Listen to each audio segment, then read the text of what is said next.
Hello guys, as promised, we are going to be doing a sourdough starter or a sourdough culture. So what basically it is just a natural yeast used to make the dough rise. So what I'll be using this glass container for our whole experiment until we get to mix the dough and the starter. So you can actually use a plastic one. Mine is just glass, but you can use a plastic one, but as long as it has the lid, and that's all you need. So right now let's get to mixing and then we can see how this goes. So here with my glass container, I'm going to add, this is 1/3 cup of flour. So you need wheat flour for this. So this is wheat flour. Just pour that in, and then you're gonna need to add 1/3 cup of water. So after that, you need to mix it together like that, and mix it together. And then now it's done. So this is our first phase, and this is day 1. So you want to leave this for at least 24 hours. So we're gonna check this tomorrow and we'll see how it goes. So today we're going to be feeding, and I'm going to show you how it looks. So what you're gonna do is just to feed it with 50 grams of flour and then 50 ml of water. So now let's get to feeding and then we'll see how this goes. Here we have our mixture. So as you can see, it's starting to have some bubbles, but if yours doesn't have, don't worry about it, because for day 1 it has low to medium results. So but what you're gonna do is just to feed it so that it can grow and it will stay alive. So now we're going to add 1/3 cup or 50 grams of flour. Oopsie. Right there. And then now we're going to add 50 ml of water.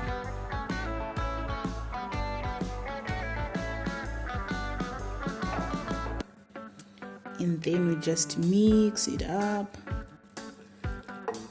So as you can see, this is how it's gonna be like. A bit starchy, stretchy. So you want to mix that up and then let it stand again for 12 to 24 hours, and then you'll see how this goes tomorrow. Remember to close it up. So we'll see you tomorrow guys for day 3 update. Hello guys, welcome. So I'm so excited today because there's been so much positive improvement on this. And so today what we're going to be doing is going to be discarding and then feeding. So what it does is like we want to maintain the volume and maintain the activity that goes into the fermentation of this starter. So let's get to it, and please follow the exact instructions, because one slip, it's going to fail. So you need to be carefully listen and carefully measure out your ingredients so that they come out well. So here is our starter. I'm just going to open this up, and as you can see, there's been improvement. So look at those bubbles. Oh my god, I can't get enough of these bubbles. So what you're gonna do now, we're going to add, I've pre-measured this. So this is 100 grams of wheat flour. So I'm going to add it to this. You can use whatever you have to measure out this flour. I just used my old-fashioned measuring instrument here. So you need to pour that in carefully, like that. And then you need to add 100 ml of water. Don't forget to stir that in. So you want to carefully do this.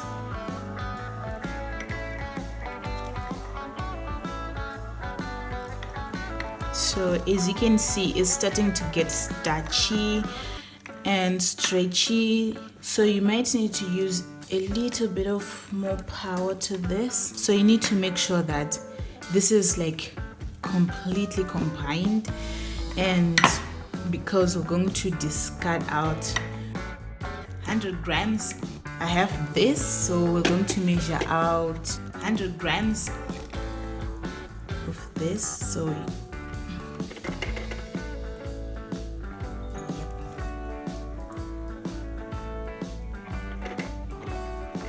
So you need to do this carefully. And you see some of this starter has some bubbles which keeps them alive.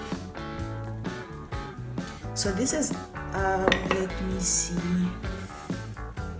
this is exactly 100 grams. This is basically it. So what you do is wait, we close this up, we wait for tomorrow's update. The bacteria that is in your starter is solely depending on the feeding that you do each and every day. So if you forget to feed it, that means it's basically going to die a slot. You can restore its health by regular feeding it. That means you'll be feeding it at least twice a day to restore its health. So now we get to tip number 2, which is, what if you don't want to discard your starter?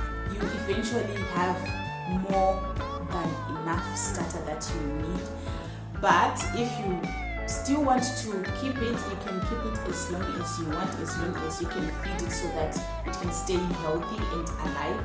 If you want to discard your starter but you don't want to waste it, what you can do, you can make whatever you want. Let's say you want to make a pizza dough, you can use that discarded culture to make your pizza crust, which will be very tasty. So now let's get to feeding.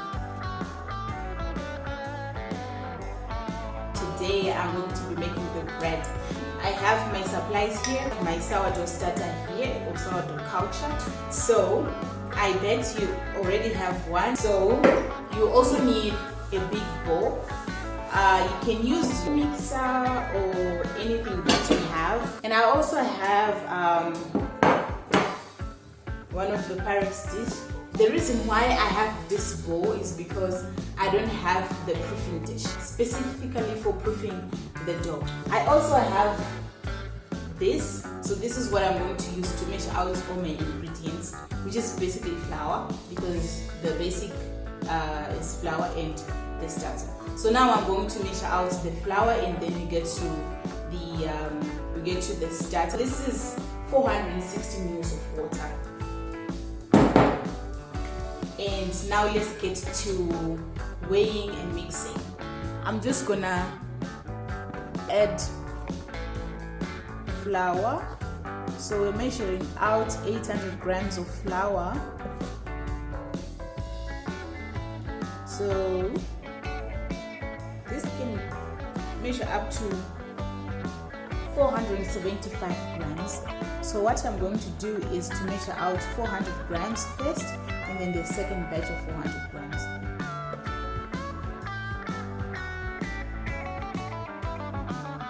Right. So this is 400 grams, and now what I'm going to do, I'm going to just put it in here and throw that in there. This is 320 grams. And I'm just going to pour this in there.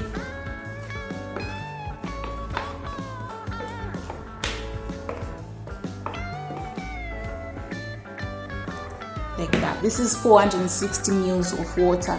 So I'm just going to add this to here. Don't forget to add salt, because I pre-added salt in my flour.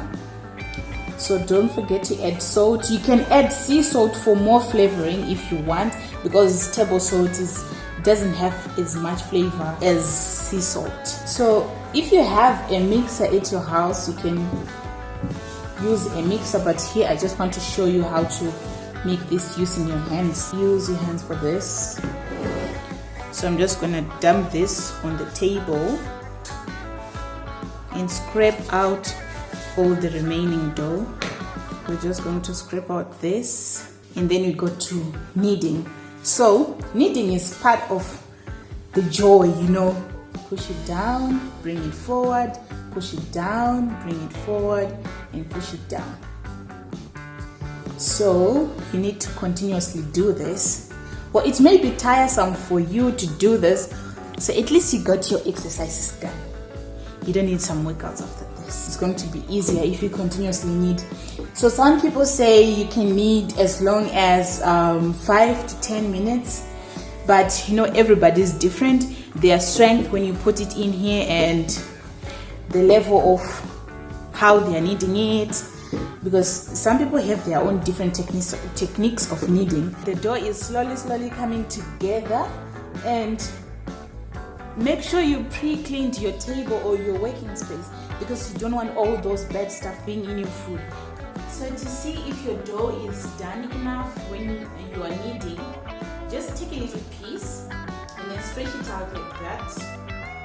And if you can see through without it breaking, that means it's done. But keep in mind it's still breaking, that means it's not done. So let's continue kneading. The fluffiness comes from the way you knead your dough. So you want to let this stand for at least 3 to 4 hours. Our dough has risen to a double size, and then put it here.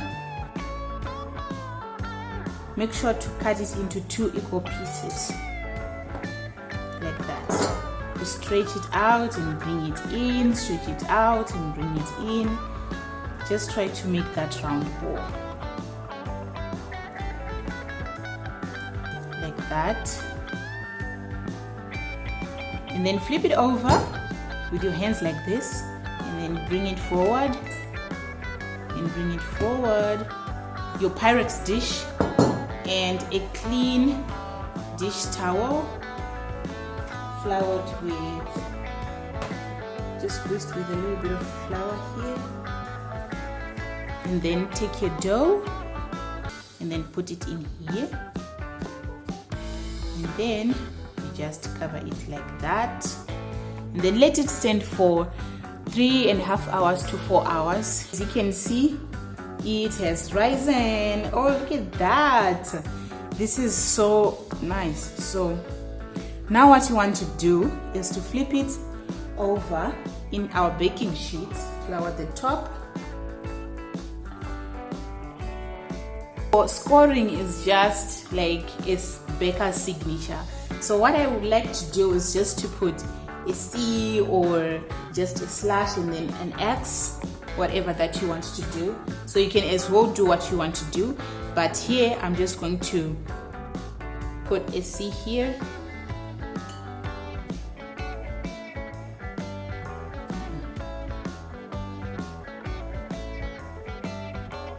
Like that. So you want to do that. What it basically does is it helps it to rise the direction that you want it to. You want to take this ball and then cover this up. So what it does is it's going to rise upwards and not like everywhere like this. So we're going to put this in a preheated oven, 445 degrees Fahrenheit, and we're going to bake this with the lid on for 25 minutes, and then we're going to uncover this and bake for another additional 25 minutes. So now let's get to the baking. This is what they came out to be. So they are really nice and brown, and I like them. Just gonna take one, and then we're just gonna, oh, listen to the sound. Oh my goodness, this is nice.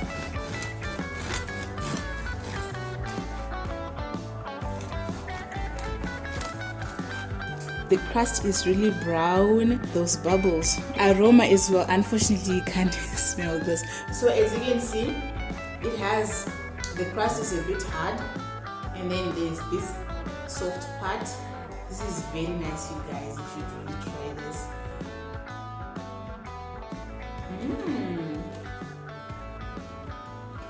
This is very nice. It's actually chewy.